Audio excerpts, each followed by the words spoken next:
Assalamualaikum warahmatullahi wabarakatuh.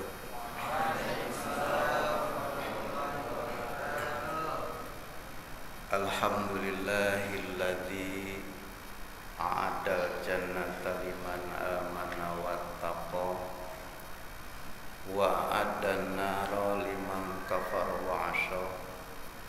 Asyhadu an la ilaha illallah wahdahu la syarikalah wa asyhadu anna Muhammadan abduhu wa rasuluh. Allahumma shalli wa sallim ala sayyidina Muhammadin wa ala alihi wa ashabihi wa man tabi'ahum bi ihsanin ila yaumiddin, amma ba'du. Qala Allah ta'ala fi Qur'anihil azim, a'udzu billahi minasy syaithanir rajim. Wa laqad uhiya ilaika wa ilal ladzina min qablika la in asyrakta la yahbatanna 'amaluk wa la takunanna minal khasirin. Puji serta syukur kita panjatkan kehadirat Allah Subhanahu wa ta'ala. Shalawat serta salam mudah-mudahan dilimpah curahkan kepada junjungan kita Habibana Nabiyana Muhammad sallallahu alaihi wasallam, juga kepada para keluarganya, para sahabatnya, tabi'in dan tabi'atnya. Dan mudah-mudahan kita semua yang sampai hari ini mencintai sunnahnya, mengamalkannya, termasuk tergolong sebagai umatnya dan layak mendapatkan syafaatnya di yaumul qiyamah. Amin ya rabbal alamin. Hadirin bapak-bapak, para adik-adik santri, ibu-ibu, alhamdulillah pada subuh ini kita dalam keadaan sehat walafiat, sehingga kita bisa menjalankan perintah dari Allah, yaitu alhamdulillah qiyamul lailnya, sholat sunnahnya, sholat subuh berjamaah, dan sekarang diadakan tausiah atau istilahnya halaqah atau kuliah subuh lah, apa aja istilahnya. Nah, mudah-mudahan amal kita yang insya Allah dilaksanakan dengan ikhlas diterima oleh Allah, dibalas dengan balasan yang berlipat ganda. Amin ya Allah ya rabbal alamin. Para hadirin, kita selalu berdoa kepada Allah Subhanahu wa ta'ala, memohon supaya amal kita diterima. Banyak kalimat doanya, di antaranya kita selalu berdoa Rabbana taqabbal minna, Rabbana taqabbal minna sholatana wa siyamana. Ada juga Allahumma inni as'aluka ilman nafi'a wa rizqan thayyiba wa amalan mutaqabbala. Artinya kita selalu berdoa memohon kepada Allah supaya amal kita diterima. Nah, pertanyaannya, kenapa kita selalu memohon kepada Allah? Ya. Selalu berdoa kepada Allah supaya amal kita diterima. Jawabannya, karena ada amal baik yang tidak diterima. Ada amal baik yang ditolak oleh Allah Subhanahu wa ta'ala. Itu jawabannya. Artinya, tidak semua amal baik diterima oleh Allah. Ada amalnya baik tapi ditolak. Nah maka dari itu, ini kewajiban kita. Kita harus berpikir bagaimana supaya amal kita banyak, supaya kita bisa menambah amal yang lebih banyak lagi. Tapi kita pun harus berpikir, harus muhasabah tentang segala sesuatu yang bisa menjadi penyebab ditolaknya amal. Apakah ada perkara-perkara yang bisa menjadi penyebab ditolaknya amal? Nah ini yang insya Allah akan saya sampaikan pada kesempatan ini. Jadi kita harus memikirkan, harus mengoreksi tentang segala sesuatu yang bisa menjadi penyebab ditolaknya amal kita oleh Allah Subhanahu wa taala. Insya Allah di sini saya sampaikan beberapa hal. Di antaranya, pertama, yang menjadi penyebab ditolaknya amal itu adalah kufur, atau istilahnya kafir. Kalau kafir itu orangnya, kalau kufur pekerjaannya. Artinya orang yang kafir, dengan kata lain tidak beriman, semua amalnya itu ditolak oleh Allah Subhanahu wa taala. Semua amal walaupun baik kelihatannya tidak ada arti di sisi Allah Subhanahu wa taala. Nah, makanya sering kita dengar ya, terutama di masa-masa sekarang, yang mengatakan bahwa apapun agamanya, nah itu kan ada ya, apapun agamanya, ketika dia beramal baik dia akan masuk surga. Ada pernyataan seperti itu. Nah ternyata itu bertentangan dengan Al-Quran.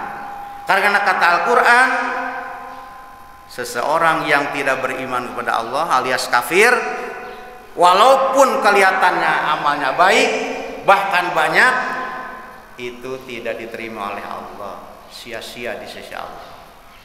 Nah ini diantaranya dalam surah Ibrahim ayat yang ke-18. Insya Allah di sini lebih hafal ya. Masalul ladzina kafaru a'maluhum karomadin istaddat bihrihu fi yaumin asif la yaqdiruna mimma kasabu ala syai dzalika waddalalul ba'id. Perumpamaan orang-orang kafir, amalnya itu seperti debu ditiup angin di hari yang panas. Nah kita bayangkan ya, debu di hari yang panas, artinya debu basah atau kering? Kering. Ditiup angin, kira-kira tersisa atau tidak? Tidak akan tersisa, habis. Seperti itulah kata Allah amal orang-orang yang tidak beriman kepada Allah Subhanahu wa taala. Tidak ada arti di sisi Allah. Nah maka yang pertama adalah kufur ya, yang menyebabkan imannya ditolak. Yang kedua, asyirku, syirik. Seorang yang beriman tetapi juga dia melakukan syirik. Pertama syirik besar ya. Syirik besar itu definisinya alladzi yukhriju shahibahu minal Islam, adalah perbuatan syirik yang mengeluarkan pelakunya dari Islam. Sehingga seseorang yang melakukan perbuatan syirik ya, amalnya tidak akan diterima oleh Allah Subhanahu wa taala. Bahkan bukan hanya tidak diterima, tapi imannya pun rusak. Imannya pun batal. Itu orang beriman tapi melakukan syirik besar. Seperti ya, meyakini bahwa adanya Tuhan selain Allah. Adanya Tuhan selain Allah.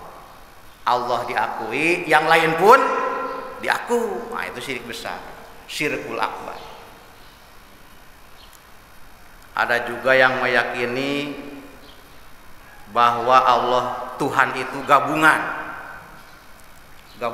satu tapi gabungan. Nah, itu pun syirik akbar.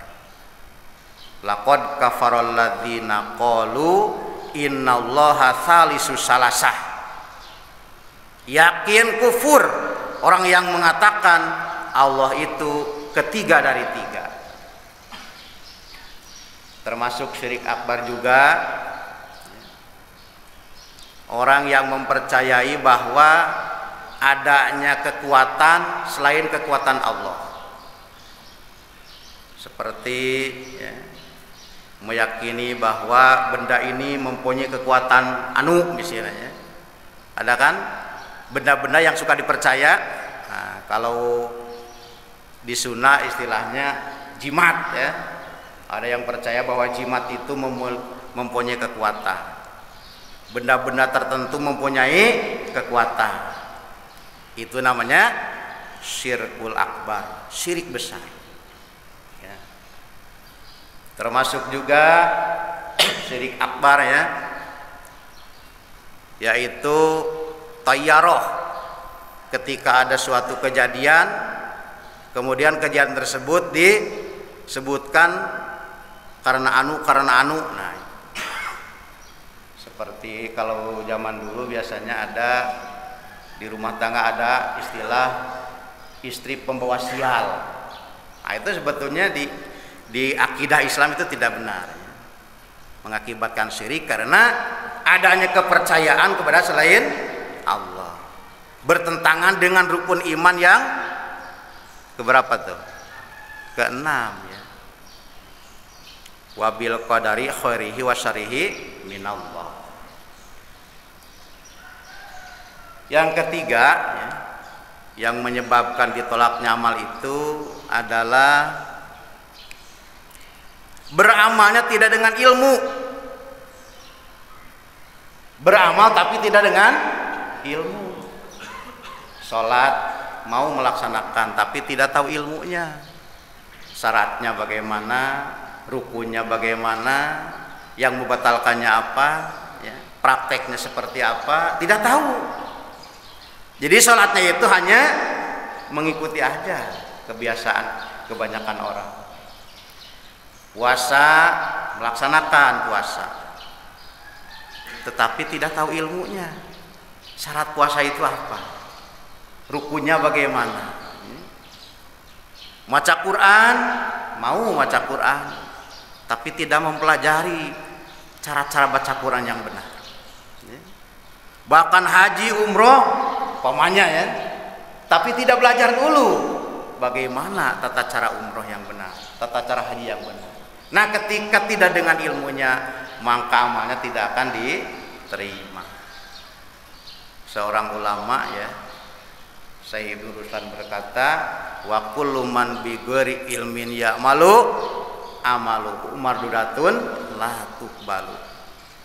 Setiap orang yang amal tidak dengan ilmunya, maka ilmunya ditolak, tidak diterima.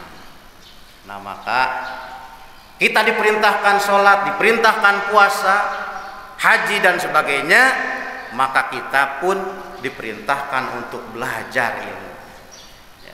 Kita sadar wajibnya sholat, sadar wajibnya puasa, kita pun harus sadar wajibnya thalabul ilmi.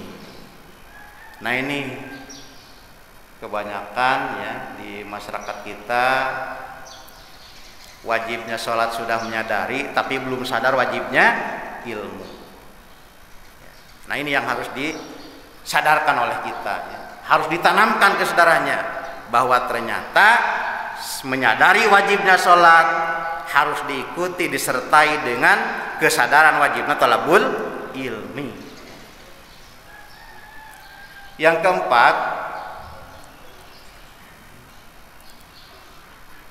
adalah adanya sifat-sifat tercela di dalam hati. Artinya kita beramal baik tapi hati dipenuhi oleh sifat-sifat tercela sifatil madhmumah, maka itu akan menghalangi diterimanya amal, akan menjadi penyebab ditolaknya amal oleh Allah Subhanahu wa taala. Seperti ya, di dalam hati kita ada sifat sombong. Sombong itu batarul haq pogom tunas, ya, menolak kebenaran dan meremehkan sesama manusia, merasa paling gitu ya. Kalau kita berilmu merasa paling berilmu, kalau kita bisa merasa paling bisa, nah itu sombong. Ada juga ujub, membanggakan diri, merasa diri mampu, merasa diri bisa, padahal semuanya hanya pertolongan dari Allah. La haula wala quwata illa billah. Kemudian dendam, hikdu dalam bahasa Arab. Ketika orang lain punya salah kepada kita, hati kita selalu menunggu-nunggu kapan ada kesempatan untuk membalas kepada dia. Hati tidak memaafkan. Nah, itu namanya dendam. Idmarul adawah, menyimpan permusuhan di dalam hati, itu namanya dendam, hikdu dalam bahasa Arab. Ada juga iri atau hasad, ya, hasad yang dilarang, ya, hasad yang tidak dibolehkan. Tamani jawali nikmah lil ghair, mengharap hilangnya nikmat yang ada di orang lain. Ketika orang lain mendapatkan milik rezeki misalnya, perasaan kita tidak enak, berharap miliknya itu akan hilang, bahkan pindah kepada kita. Nah, itu namanya hasad. Dalam bahasa kita iri, atau orang Sunda biasanya syirik, tapi bukan syirik yang tadi ya. Mungkin juga ilmu, ya, ketika orang lain misalnya karirnya melonjak, orang lain maju sementara kita tidak, ada perasaan tidak enak dalam hati, ingin supaya nikmatnya itu hilang. Nah, itu namanya hasad. Ada juga huburiasah. Huburiasah itu artinya cinta pangkat. Artinya dia itu ingin selalu mempunyai pangkat.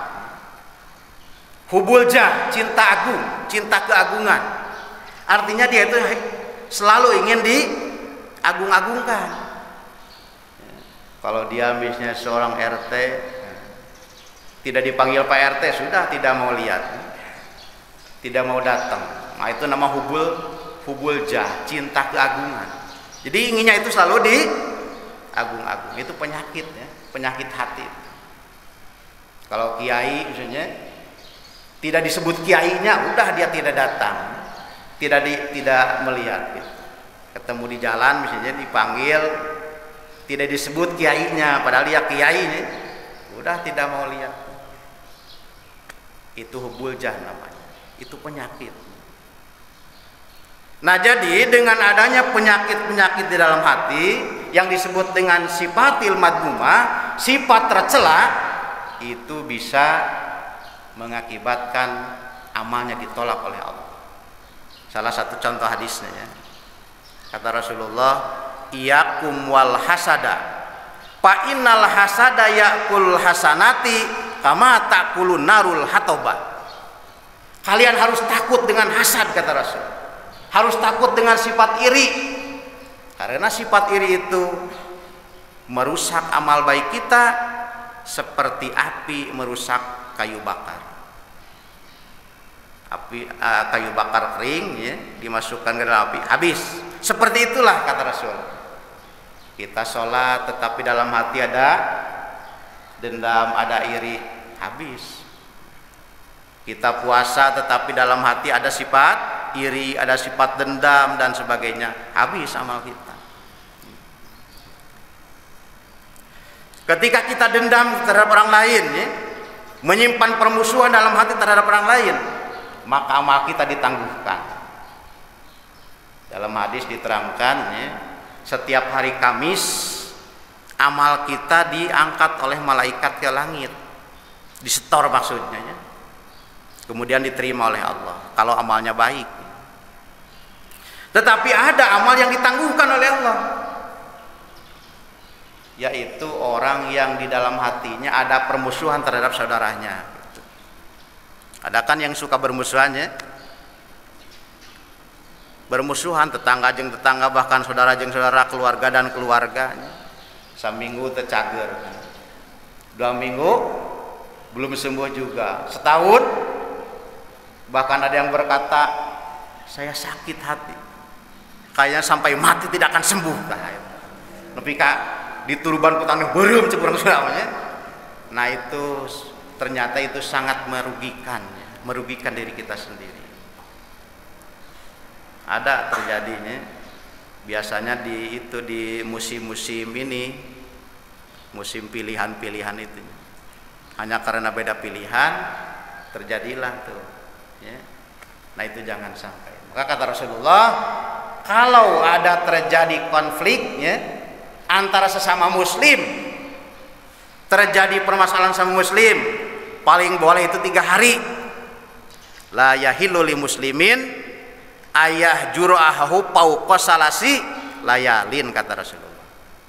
Tidak boleh, tidak halal bagi seorang muslim menjauhi saudaranya lebih dari 3 hari. Jadi maksimal 3 hari. Bukan berarti halal ya. Hanya kalau terjadi itu paling lama 3 hari. Kenapa 3 hari? Karena 3 hari itu hari pertama ya untuk meredam emosi. Biasa kan kalau orang sedang emosi suka panas ya. Nah, hari pertama untuk meredam emosi gitu. Hari kedua mempertimbangkan untuk saling memaafkan. Hari ketiga waktu untuk memaafkan. 3 hari kata Rasulullah. Nah, jadi tidak boleh sampai 4 hari, 5 hari, seminggu, sebulan, setahun ya, ketemu di jalan tidak mau bersapa. Jangankan ke rumahnya, ketemu di jalan pun saling menjauhnya, itu sangat dilarang oleh Rasulullah. Ternyata itu merugikan dunia akhirat ya. Di dunia rugi, di akhirat pun rugi. Amalnya ditangguhkan oleh Allah selagi belum islah. Nah ini jadi jelasnya bahwa dengan adanya sifat-sifat tercela, sifatil madmumah di dalam hati, itu akan menyebabkan ditolaknya amal baik. Maka usahakan ya, hati kita dibersihkan dari sifat-sifat tercela. Surga tidak akan dimasuki oleh orang yang di dalam hatinya masih banyak sifat kotor. Karena di surga itu sudah tidak ada penyakit hatinya, dendam tidak ada, iri tidak ada, apalagi sombong tidak ada. Kata Allah, wa naja'na ma fi sudurihim min gilin, dan kami cabut dari hati ahli surga gilin, unek-unek, dendam. Jadi hati-hati orang ahli surga itu bersih. Makanya kalau hati kita kotor tidak akan bisa masuk surga. Kalaupun masuk berarti harus dicuci dulu. Di mana dicuci nanti? Bukan di cidurian ya. Di neraka dicuci, naudzubillahi min dzalik. Yang kelima ya, menggunakan yang haram-haram. Pakaiannya dari haram ya, dari yang haram. Makanannya dari yang haram. Apalagi minumannya dari yang haram. Tempatnya yang haram, pokoknya nama yang haram-haram gitu. Walaupun tidak seluruhnya, mungkin pakaiannya dari yang halal ya, hasil usaha yang halal, tapi mungkin makanannya dari haram gitu. Atau mungkin makanannya halal tapi minumannya dari haram, atau mungkin tempatnya yang haram. Pokoknya salah satu yang haram yang dipakai beramalnya, apalagi seluruhnya, itu mengakibatkan tidak diterima amalnya ya. Besok misinya kita akan puasa gitu ya. Nah siang-siangnya nyari ke kebun ada ini ada pisang, ternyata pisang orang lain ya. Kebetulan cina untuk sahur nanti nih. Untuk sahur hasil dari nyuri pisang orang lain. Nah itu sia-sia puasanya ya. Nah ini Allah berfirman, Rasul berfirman, innallaha thayyibun la yaqbalu illa thayyiban. Allah itu baik, maka Allah tidak akan menerima kecuali yang baik-baik. Nah maka di sini kita harus waspada, jangan sampai menggunakan yang haram, makanan, minuman, pakaian, tempat tinggal dan sebagainya. Harus semuanya halal. Karena apabila salah satunya haram, itu akan menjadi penyebab ditolaknya amal kita. Begitu juga doa. Kita berdoa ya Robbi, ya Robbi, tapi makanan kita haram, minuman kita dari haram. Bagaimana akan dikabul kata Rasulullah? Kalau semuanya dari haram. Nah maka dari itu ya, orang yang melaksanakan perintah Allah, apakah itu sholat, puasa dan sebagainya, maka pasti dia akan menjalin hubungan baik dengan Allah, akan menjalin hubungan baik dengan sesama manusia. Orang yang rajin sholat pasti baik hubungannya dengan Allah, baik hubungan dengan manusia. Kenapa? Karena dia rajin sholat tetapi tidak baik hubungan dengan sesama manusia, khawatir sholatnya tidak diterima. Orang yang rajin puasa pasti dia menjalin hubungan baik dengan Allah, dengan manusia. Kenapa? Karena takut. Kalau dia rajin puasa tapi tidak baik dengan orang tua, tidak baik dengan tetangga, tidak baik dengan sesama, sia-sia puasanya. Nah makanya orang yang rajin ibadah itu akan menjalin hubungan baik dengan Allah, akan menjalin hubungan baik dengan sesama manusia, karena berharap supaya amalnya diterima oleh Allah Subhanahu wa Ta'ala. Jadi istilahnya akan soleh lah gitunya, akan menjadi orang soleh ketika dia mentaati Allah Subhanahu wa Ta'ala. Nah mudah-mudahan ya, kita semua diberikan hidayah dan taufik oleh Allah Subhanahu wa Ta'ala, terus meningkatkan amal baik ya, dan juga kita memperhatikan supaya amal kita diterima oleh Allah, dibalas dengan balasan yang berlipat ganda. Amin ya Allah ya rabbal alamin. Itulah yang bisa saya sampaikan pada kesempatan tausiah ini. Mudah-mudahan ada manfaatnya. Mohon maaf dari segala kekurangannya. Wabillahi taufiq wal hidayah. Wassalamualaikum warahmatullahi wabarakatuh.